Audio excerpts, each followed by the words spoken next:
Honorable Assistant Minister for Tax Policy walked in, and that we have other senior managers of the ministry.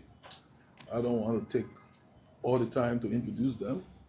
Let me apologize to you, ladies and gentlemen of the press, for the little delay. We had in audience the UK ambassador, the new UK ambassador, who had come to pay a courtesy call. The meeting went a little bit above, but it was in the interest of the country. We had decided to convene this engagement with you, being the lead ministry that coordinates Liberia engagement with the Millennium Challenge Corporation of the United States, so as to give you all, members of the press and the Liberian people, the status of Liberia's engagement with the MCC, and that to inform Liberian people that this engagement with the MCC is for Liberia. And so I had often said that in development, let us unite. You all know that in December 2023, when President Mboka was elected president, in December before inauguration, he paid a visit to the United States and had some engagements with critical movers and shakers in the American government and development financing institutions, including the IMF. One of the places he stopped was at the MCC, meeting the then CEO and head of the MCC, Madam Albright, in December 2023. He updated the MCC's team on his vision for the country, and that solicited their strong partnership. President Mboka left a very good impression on the team, and when we came in as heads of the fiscal management team, beginning with my predecessor, Honorable Boyma Kamara, and the team, most of them they are here. I came in September, and we went to the IMF World Bank annual meetings. And topmost on our agenda was engagement with the MCC. We have been engaging. We have an office here that works on MCC matters. Let me thank all our technicians and the technical people led by Deputy Minister Debu Wazuo. So we have constant engagement, technically. But at the principles level, we must engage and make the right impression and answer the right questions. From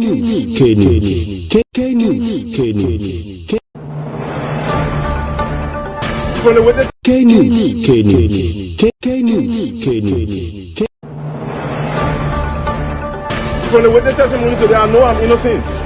A police officer who goes to the bathroom 7 different times, testifying lies in a car. It's senseless. No video evidence. No, wait until after the judgment. You don't have evidence to carry the protocol? Then you call it. All of my Where you? I mean, people call me and say, $10 million again? What is that? What I did with it? I said, let me arrest you for $10 million. My sister.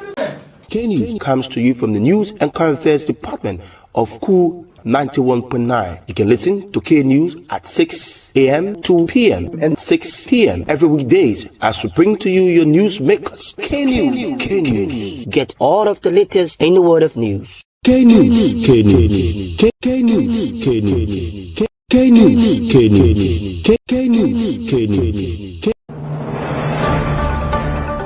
From the witness testimony today, I know I'm innocent.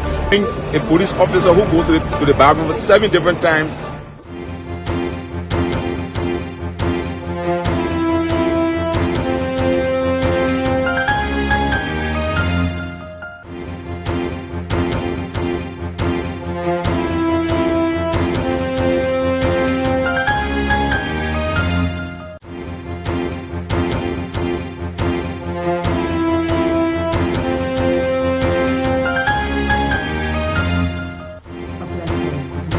Peninsula outside the nation's capital. This is K News, of 45 minutes of news presentation about Liberia, Africa, and the rest of our one world. My name is Winifred Saka, presenting today's edition of K News. We will take a very short break to be right back. Please don't go away.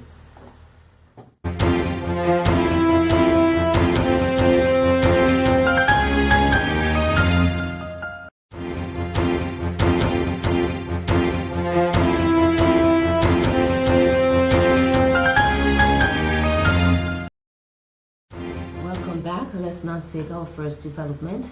President Joseph Human Boakai has inspected major ongoing initiative at the Liberia Petroleum Refinery Company, BRC, in Monrovia, underscoring his administration's commitment to revitalize Liberia's petroleum sector. The inspection covered the BRC Petroleum Laboratory, now nearing completion, and the construction of a massive petroleum storage facility intended to boost national fuel reserves. President Boakai also viewed a recently arrived vessel with a significant consignment of petroleum products. The shipment marks Liberia's first direct importation of petroleum products in more than 40 years, a milestone in strengthening the nation's fuel supply independence. President Boakai was warmly received by BRC staff, who acknowledged the progress made under his leadership. The Liberian leader urged Liberians to place the national interest above personal gain, stressing that unity and collective efforts are essential for moving the country forward. But to move forward, we must first heal the divisions that threaten to pull us apart. Our development will not endure without reconciliation. Our future cannot take root without unity. That is why this year's theme, One People, One Destiny, Healing the Past and Building the Future, rings loud with such urgency. There is no greater task before us than building a Liberia that is good for all Liberians. We must be inspired by words that say, I quote, "Where there was once a shadow, light has fallen." Yes, Liberia has known darkness, but today we must be bearers of the new light, a light that reveals our common purpose. The nation has made progress, and we must urgently work using the positive from Liberia's exceptionalism to accelerate our efforts and catch up. For it is only through reconciliation that we can fully heal and move forward as one people. Following the inspection, BRC Managing Director Amos Tue reaffirmed the company's determination to improve Liberia's petroleum distribution system. We just want to use this occasion to... Director Tue said BRC is working to strengthen the petroleum retail market while supply bulk fuel products directly to importers. Tue explained that this approach is aimed at empowering Liberian-owned businesses, consolidating the market and enabling importers to expand operations and create more jobs for Liberians. He emphasized that these steps are crucial to building a more stable, self-sufficient, and competitive petroleum sector in the country. We just want to use this occasion to allay the fear of maybe importers or other individuals who think that they are going to be removed from the market. Absolutely not. On the contrary, this is particularly intended for them to be consolidated, for them to get more power, to get capacity, to be able to employ more people, because LPRC is not going into the retail market. It's important to stress that. LPRC will stop at importation and give the bulk product to importers, licensed importers, legitimate businesses. At the same time, this is about empowering Liberian businesses. The president has mandated us that through this process, we want to create more middle income earners, Liberian businesses. So it is particularly intended to increase the capacity of Liberian businesses in the sector. Amos Tway is the managing director of the LBRC. Earlier was President Joseph Boakai. They were both speaking at the LBRC when the presidents went to inspect major ongoing initiative at the company. Finance and Development Planning Minister Augustine Kafuan has clarified that second compact on the U.S. Millennium Challenge Corporation (MCC). Making the clarification in Monrovia, Minister Kafuan dismissed claims of an approved $500 million U.S. grant as false and misleading, stating that Liberia has only been reconsidered for reaffirmation. The finance boss further explained that the reaffirmation, if approved by the MCC board, hopefully will allow Liberia to resume its compact development process, which was paused due to recent transitions within the U.S. government and MCC leadership. Minister Kafuan also revealed that Liberia recently received official communication from MCC Deputy Vice President Alicia Robertson Morgan confirming the proposal for reaffirmation. He emphasized that this step is crucial but distinct from final compact approval.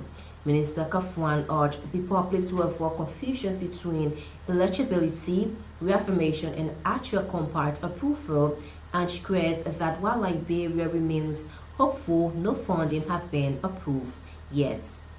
This is Alicia Robertson Morgan, Deputy Vice President for Compact Operation, informing us that the MCC has proposed Liberia for reaffirmation and that the board is meeting early next week, sometime next week, to consider and possibly do the reaffirmation. So where we are, given all the indicators, we are hopeful that our country, your country, will be approved for reaffirmation. What does that mean? It means that where we were in the process, when the pause button was pressed, it means that the play button will be pressed. So where we were, we'll continue from there. And let me explain where we were. When you are declared eligible for compact development, what happens is that it's a process. It's a process where the country will work with the MCC to develop a compact proposal. In that process, there is something that is called a growth constraints analysis with the MCC team that you will hire in conjunction with them. We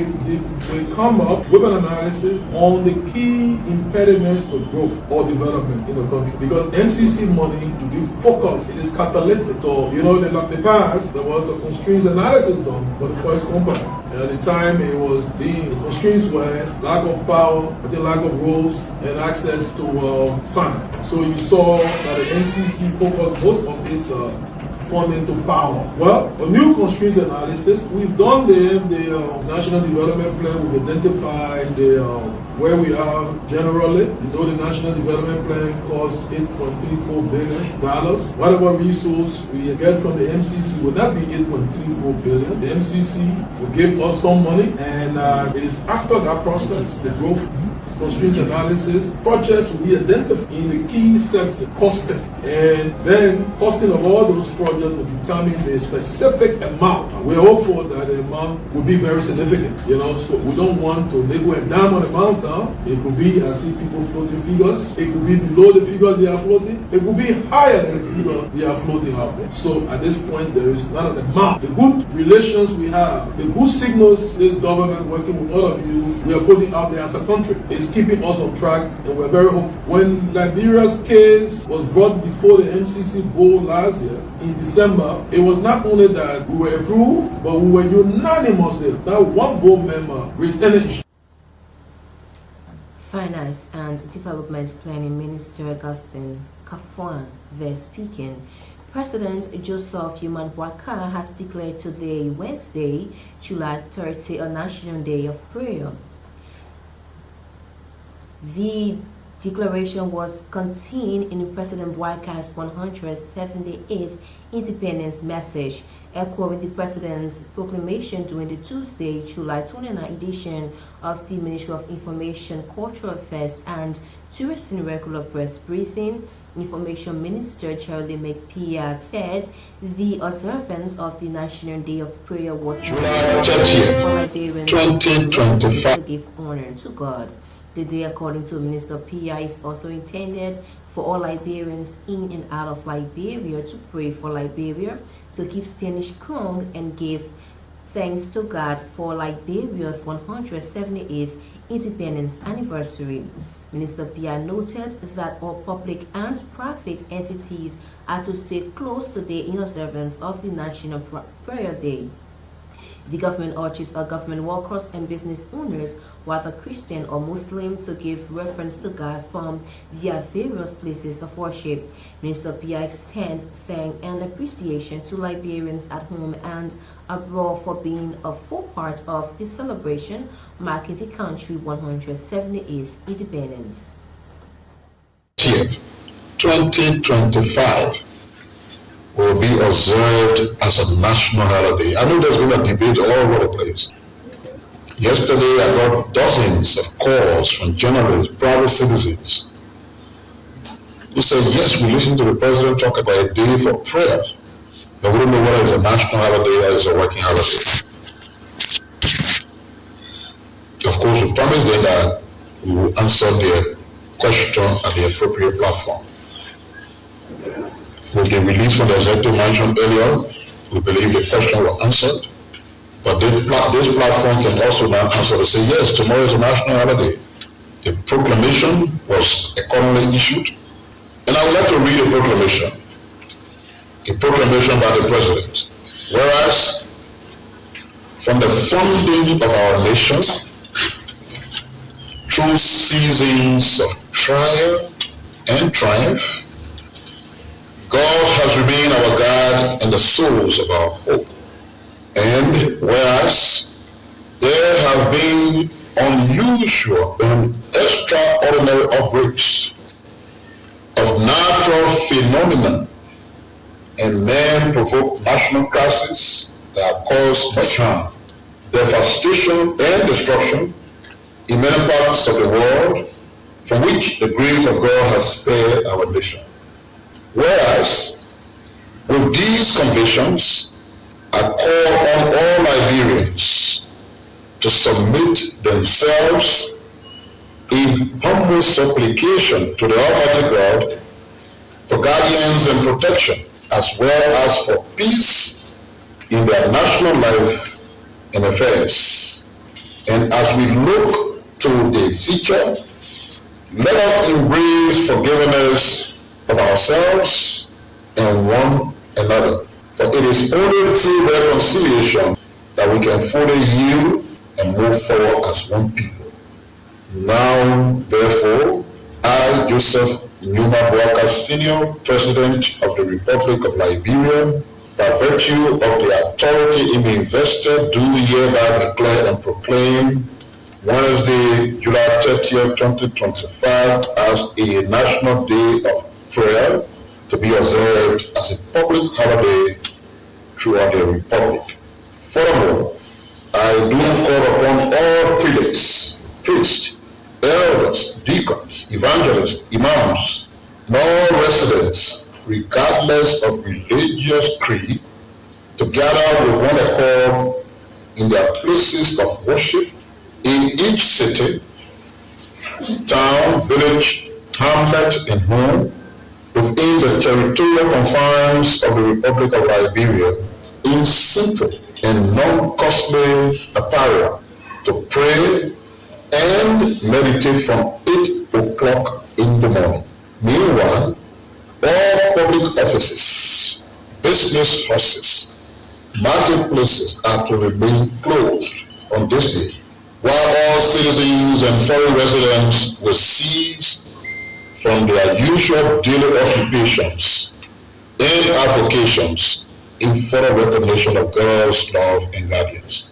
Giving under my hand and sealed at the Republic of Liberia in the city of Monrovia, county of Montserrat, this 28th day of July in the year of our Lord 2025, and of the independence of the Republic, the 179. Joseph Numa Boaka Sr., President of the Republic of Liberia by order of the President, Councillor Dewey E. Gray, Acting Minister of Foreign Affairs. His Information Minister Charlie McPeer there speaking. And now to this development, the former Commissioner General of the Liberia Immigration Service, Steve Zago, has blamed Internal Affairs Minister Francis Numa and Woods National Security Advisor to the President for his indefinite suspension and subsequent removal. Steve Zako's suspension by President Joseph Boakai for 3 months without salary seems to be indefinite, as he has been replaced by Elijah Rufus. Speaking on the Voice of Lofa in Vorchaman, Lofa County, Zako claimed that he was fed up with being used as a sacrificial lamb under the doctrine of tradition, which calls for nephews to unconditionally and unquestioningly respect their elders. According to the former lace boss, although his suspension letter did not specify any specific offense or violation, he firmly believed that Minister Francis Numali and Presidential Advisor Samuel Kofi Woods orchestrated his removal from office. Zako explained that Minister Numali, Sylvester Grimsby, Minister of State, and Woods feel that he should not survive under the arrangement that brought the Unity Party to state power.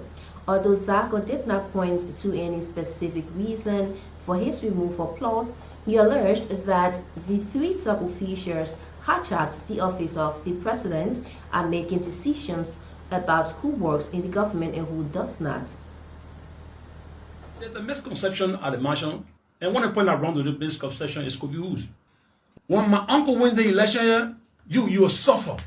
That is Francis Sakula Gimane word to me, the guy like Gimane, who thought that Zago should not survive on this arrangement. Even while we are immigration, he conducted himself in a way and manner that transgressed our national security. It's an open secret in Lofa Canada. Anything Gimane tells the old man, that's it. Anything you say, Gimane tells the old man, it's found out. Gimane attempt to get me out is supported by the guy like Kofi Woods. In that situation, they had an agreement to fight me. I was unfairly treated. I still support the president. A minister of state who the president informed that after 90 days, we need to have the conversation with Zago. He said, well, after 90 days, no one said anything to me. I think United Party have been so disingenuous. United Party have been so insensitive.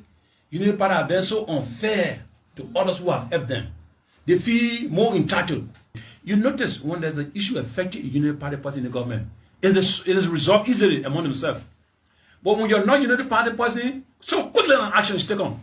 My only action was just so quick. I felt that justice was not done to me. I felt I put in too much, sacrifice too much to have the likes of Kofi who behave the way they behave. Because there was too much of conspiracy. So they see Jumbo Amonu Zago as a formidable force. My research has shown Steve Zako is the former Commissioner General of the Liberia Immigration Services there speaking.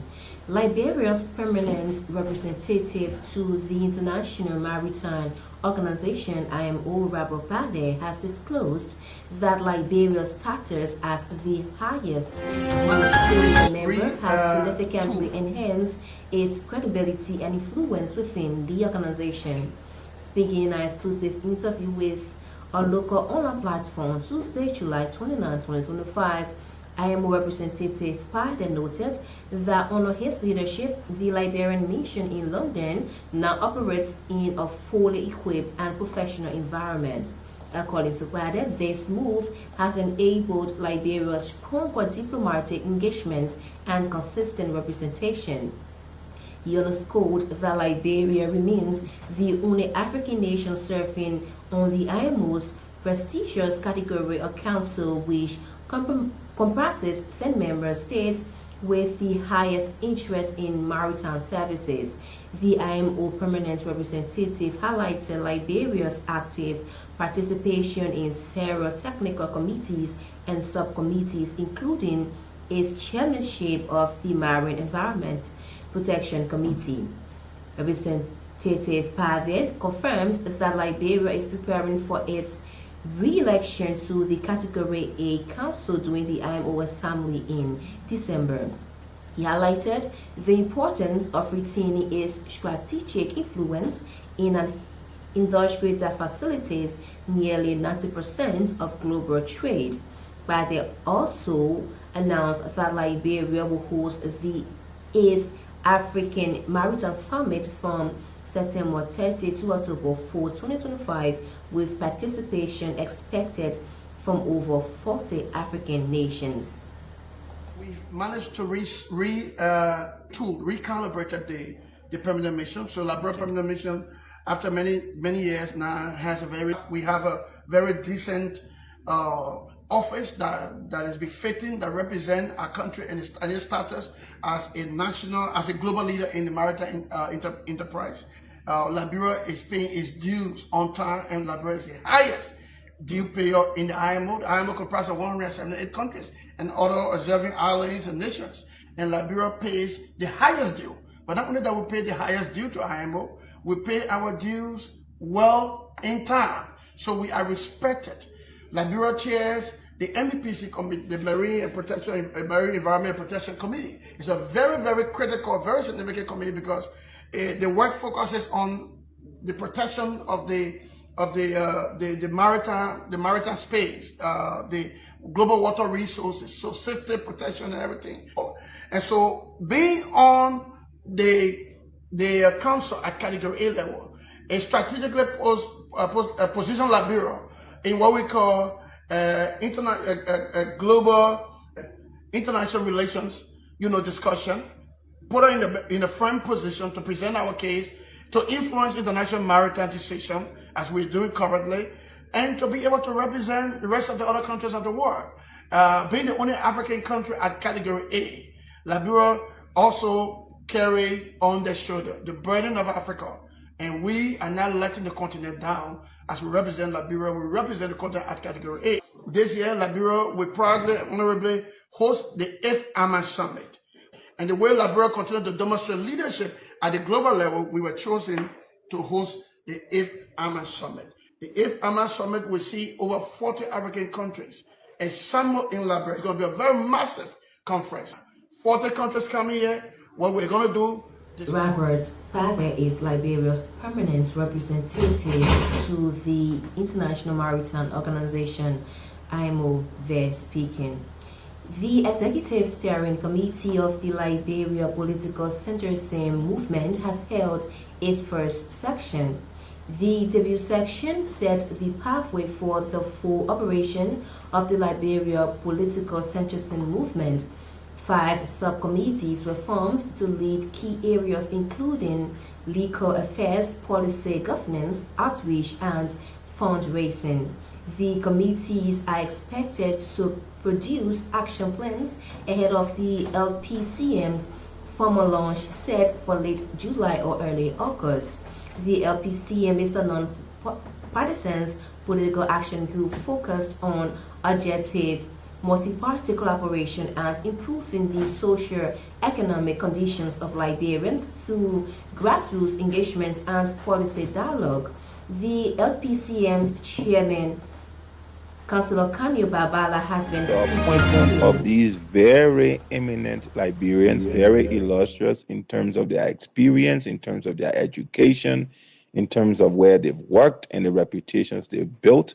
It's a sincere boost in the expansion of the Liberia political centrism movement. We don't take it for granted that these Liberians have agreed and volunteered to lend their skills towards engendering a new, vibrant democratic culture whereby collaboration is not just based on political alignment or politics or political parties, but rather on what is good for the country. So we are excited.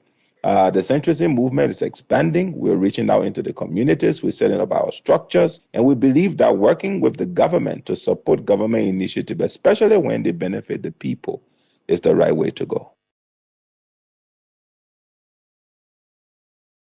Voice of Kanyo Babala. And now to this next development. The Chief Executive Officer of the Bokonjide Group of Companies, a Liberian-owned microfinance loan enterprise, has reiterated that the primary focus of the company is to ensure that Liberians acquire loans that help empower them to be self-employed. In an exclusive conversation with K News, Elton John disclosed the Bokonjide mission to help ordinary Liberians who do not fit the criteria to acquire loans from commercial banks. However, John has expressed shock that politicians have viewed his noteworthy impact aimed at empowering citizens across Montserrado County as a threat to their political aspiration or job. He clarified why he meets all constitutional requirements to vie for an elective position in Montserrado, where his hand marks are visible. His primary focus is to help Liberians out of poverty. He, however, averred that he will use his influence to ensure politicians who have abandoned their constituents will not get elected in 2029, on the grounds that several of those who occupy elected positions lack the pedigree to apply represent the ordinary people. According to John, many of those currently holding elected positions lack integrity and do not have the moral pedigree to serve as the people's representative. John vowed to robustly campaign against those he deemed unfit to champion the cause of the ordinary people. Our mission is to see how best that Liberian can be able to provide and to obtain loan from us as an institution. Those who are not qualified under the bracket of obtaining loan from various banking institutions. So that is why we set up the Bokonjide Group of Company to provide whether governmental institution, whether the private sector, based on the fact that once you meet the requirement of obtaining this loan, then you qualify also to receiving this loan. Some of the guys who are complaining and who jittering about our own movement in the district. I was born in a slum community. I grew up in Lokintown, and I see the way in which Liberians are suffering. And to see myself being a single, my mother being a single mother, raised me or lost my father at a tender age, and to see the next person suffering out there, it's something that triggers us, and it actually makes us to want to help and to do more for our people. And we travel extensively, and to see the way other countries are fast developing, the way in which the leaders, most of the blame just being shifted at the president, right? But neglecting the fact that most of the guys who been elected today, the guys should not come around state power. They should not be elected at all in any form and manner, because they don't have no establishment. Establishment is the fact of the matter, your own reputations, your integrity. But some of the guys, they don't have integrity at all. But how can you be assisting and working with people from all walks of life? The 17 electoral district in Montserrado County, I have an impact there, right? We have establishment. We work with people in Sano County. We work with people in Grand Jide. So why are the guys not troubled to say, oh, that Elton want to be the president in this country? Why are you so troubled that you have yourself just in one district? You came as a result, maybe you brought feedback or rise or so, but for us, we don't have no intention to unseat anybody. The major focus is that, are they doing well? Are they performing as lawmaker? You are elected today. Are you just making fabulous promises? Are you not living up to your promises that you make to the people? So if you continue to lie to the people as a lawmaker, why should I see 2029? We have a say. We want to say to our people, do not vote some of the guys. They should not come around state power. We're clear. Our mandate remain unchanging, unbending, unwavering. We say to our people, do not vote some of the guys in office today. The men know well for you. Their intention is to amass wealth at the detriment of the ordinary people.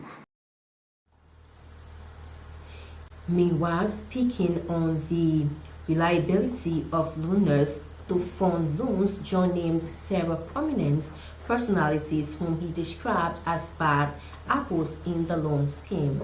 He accused former Speaker Chair Fonati Kofa and estranged husband of Representative Ellen Atterred, Prince Anything Red, for forfeiting the loan repayment schedule. According to John, former Speaker Kofa allegedly owes the Bokongile group of companies the amount of $12,000 United States dollars. The source is that they are like-minded Liberians who came together, and we started the business in 2008 from LU, very small, 10,000 Liberian dollars. Today, commitment, trustworthiness, honesty, I brought us to where we found ourselves. We have not received a single dime from any one of the government. That is why we talk very tough, because we have not received any dime from any government. So we just want our people to understand that this is your son, and I'm not going to renege when it comes to my own social corporate responsibility. We're not going to draw out our support. We'll continue to work with our people. It will continue to be accused by some of the greedy and selfish politicians. Let them keep accusing us, but we love our people. We love Liberia. Relatively, Liberian, there's a common say that Liberian cannot pay debt, and Bokongile being greatly affected and being hit by some of the bad apples. But the overall is that relatively we can say we are very good at Bokongile Group of Company. The bad apples include permanent former Speaker Fonati Kofa. He's heavily indebted to us. He owed an amount of $12,500 for which he used his MS3 in person of Mr. Hilary Kofa, who is a student of the Louis Arthur Grant School of Law. The husband, they are heavily indebted to us, brought in his property at the end. President who been appointed by the president also, he also indebted to us. He issued a central bank check for which he have not come to receive a check. We're calling every effort, but he have not lived up to it yet. So we're calling them to pay our money. There's no political undertone on our own quest, but the fact of the matter that we want our business to grow to another level. That is what we're concerned, and we say in this particular thing because we wanted to pay our cash.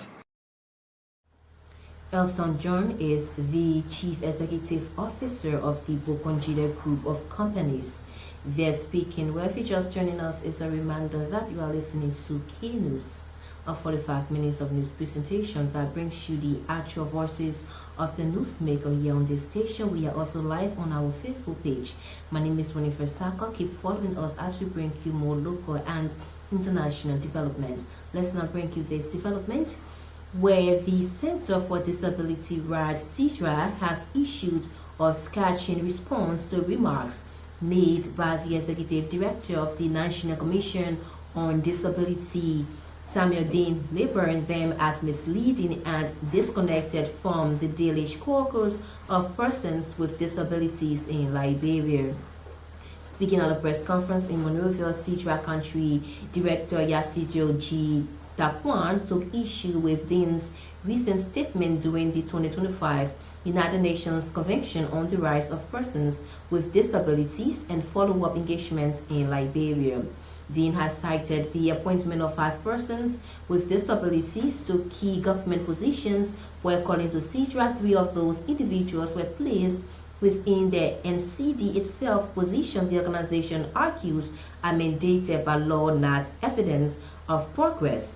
CIDRA also questioned the identity of the so-called 5. Furthermore, the Center for Disability Rights Incorporated, CIDRA, respectively, urged the President of the Republic of Liberia, Mr. Noah Gibson, Deputy Director at the National Transit Authority, stating that while his appointment is commendable, his contribution warrants an even more senior position.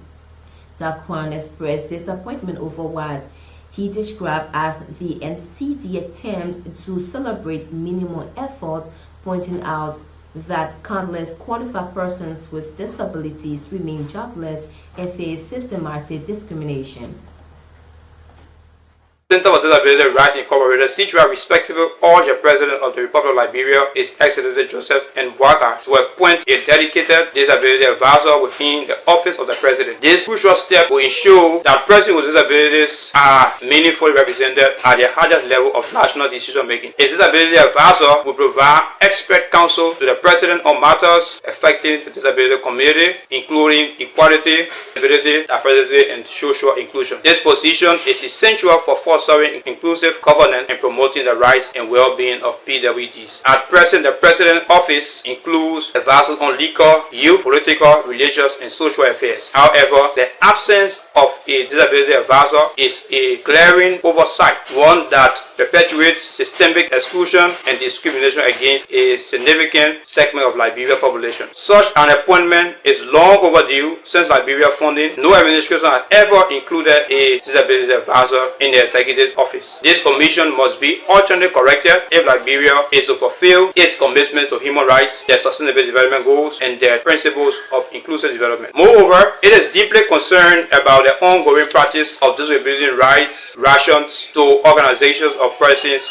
with disabilities, national holidays such as Independence Day and Christmas. While we acknowledge the goodwill behind these gestures, which we must emphasize that charity alone cannot address the chronic challenges faced by the disability community. Once the donation food runs out, how are PWDs expected to sustain themselves without one of our biggest challenges, equal opportunity reality faced by majority of persons with disabilities in Liberia? We urge your office to refrain from misrepresenting the sheer struggles of people with disability for short-term political gain. Furthermore, Honorable Dean informed the international community visionary intended. The legal foundation provides that the commission rule must go beyond administration. It includes direct service and advocacy for persons with disability. CIDRA and the disability community firmly believe. Meanwhile, speaking on the Sorry for that break-in. Meanwhile, the Center for Disability Rights is urging President Joseph Boakai to appoint a disability advisor within his office. The group says the role is crucial for ensuring meaningful representation of persons with disabilities at the highest level of government. CIDRA noted that while advisor exists for legal, youth, and security matters, no Liberian administration has ever appointed one for disability issues, a gap they said must be urgently addressed. The organization also criticized the routine distribution of food to persons with disabilities during holidays, calling it a temporary gesture that does little to solve long-term challenges. Furthermore, the Center for Disability Rights Incorporated, CIDRA, respectively urge the President of the Republic of Liberia, His Excellency Joseph N. Boakai, to appoint a dedicated disability advisor within the office of the President. This crucial step will ensure that persons with disabilities are meaningfully represented at the highest level of national decision making. A disability advisor will provide expert counsel to the President on matters affecting the disability community, including equality, disability, diversity, and social inclusion. This position is essential for fostering inclusive governance and promoting the rights and well-being of PWDs. At present, the President's office includes advisors on liquor, youth, political, religious, and social affairs. However, the absence of a disability advisor is a glaring oversight, one that perpetuates systemic exclusion and discrimination against a significant segment of Liberian population. Such an appointment is long overdue. Since Liberia funding, no administration has ever included a disability advisor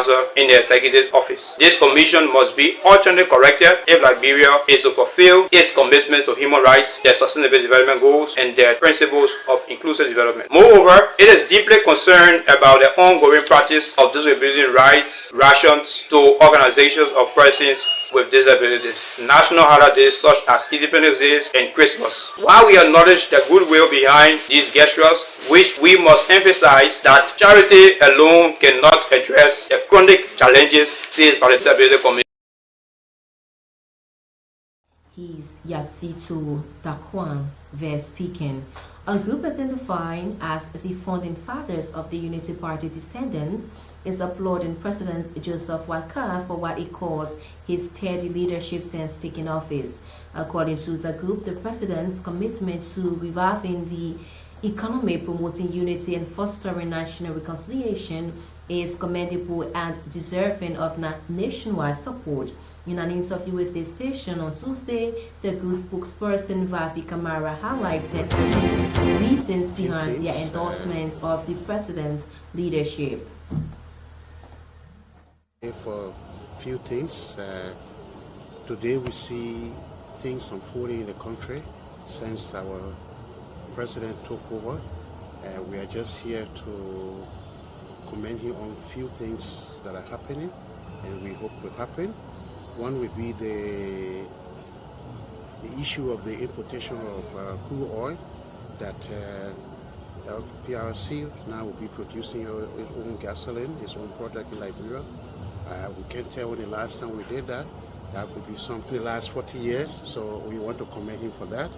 And also seize the opportunity and also appreciate him for what he have done to set up a committee headed by the Vice President, knowing the background of the Vice President from a businessman to where he is today, and asking him to check on the stability of prices. Government are giving some headway, some things that we hope and expect for prices to be done, but they still remain the same. So I think the President did a brilliant thing to have the Vice President head that committee. And also tomorrow being a very important day for the National Day of Prayer or Reconciliation, we also want to commend him for that. Also speaking, the chairman of the group, Lassana Kamara, said they, along with the broader Unity Party, take pride in the direction of President's governance. We are very proud, and for me, and I'm too proud, because that's what we expected. When the party was founded by our late parent, along with the former Senator, the late former Senator, Dr. Edward B. Keseli, that there was a dream. And for this to be happening, even though some of our parents are not alive today, because that was their dream, that the Unity Party should make a change in this country, and that change has come. I believe what the President said, love Liberia, think Liberia, build Liberia, and we are seeing it. And I'm from Lofa County. Normally, I need to go to Lofa. Always I go there, I got to pass through all foreign countries to enter Lofa, or make 3 or 4 days in my car. But today I spent 6 to 8 hours because of my driving condition to enter Lofa. That's a lot of commendation. And I can say, we are seeing positive things. Okay. We are seeing positive things. We are just seeing the President do. When we were small, we saw this thing happening. We do not know that it was going to come to reality. The reburial of the late President Tobo and Samuel Kenya Do, and talking about national prayer tomorrow, that's something personally me that I need to think about that is going to should happen. So when the President talked about it yesterday, I was so happy, and I brought my feet from everywhere for people to turn on and pray for this country, because that only peace and reconciliation we can enjoy what our forefathers planned for. The managing director of the Liberia Water and Sewer Corporation, LWSC, Mohammed Ali, has expressed support for the analysis presented by Reverend Emmett Lafayette during Liberia's 178th Independence Day celebration. Ali emphasized that constructive feedback and sound recommendations are essential to national development. The LWSC Managing Director Ali commended President Wakai for acknowledging key governance challenges raised by Orator Don without attempting to deflate or argue. He noted that the President's commitment to take immediate action in response to those concerns demonstrates a mature and inclusive leadership approach aimed at addressing systematic issues. Managing Director Ali also weighed in on the orator's recommendation to dismiss rather than suspend officials accused of corruption, stating that while accountability must be prioritized and due process should not be overlooked. Ali clarified that suspensions allow for investigations to determine whether individuals should be prosecuted, dismissed, or reinstated, stressing the importance of legal procedures in maintaining institutional integrity. Want a critical view of how we are performing, because these critical views, along with good recommendations, will help us to move the country forward. This country is not for us alone in government, it's for every one of us.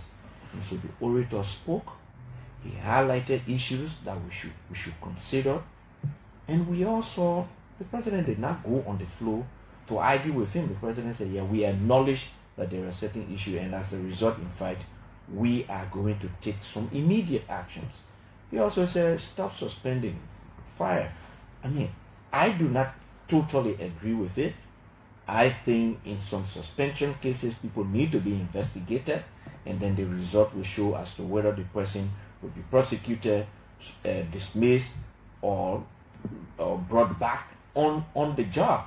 So these are all things that happen, but on the overall, I thought the orator served the country well, and he served opposition, neutrals, and government. There have been more people that Joseph Boakai appointed who have been suspended, and they are in court on account of corruption in his government, allegations of corruption, than people from the past government.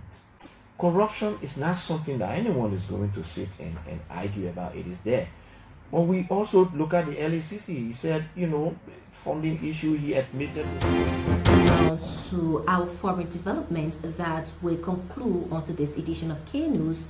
Burkina Faso has said it considered the death of a Burkinabe activist in custody in Ivory Coast to be an assassination. Alien Tori, commonly known as Alain Faso, had been arrested 6 months ago in Ivory Coast on charges of espionage. On Saturday, the Ivorian Authority announced that 44-year-old Tori had taken his own life 2 days prior while being held at a military academy. Burkina Faso Information Minister said the government rejects the Sousa theory, while Tory supporters have accused Ivory Coast of carrying out a cover-up for political repression. Well, on that note, this is how we draw down to this curtain of K News. Many thanks to our news and current affairs department for the packaging and production of the news, and thanks to our production team. Many thanks to you, our listeners, for always being there for us. And I'm Winifred Sako. I've presented Good Morning from Painesville.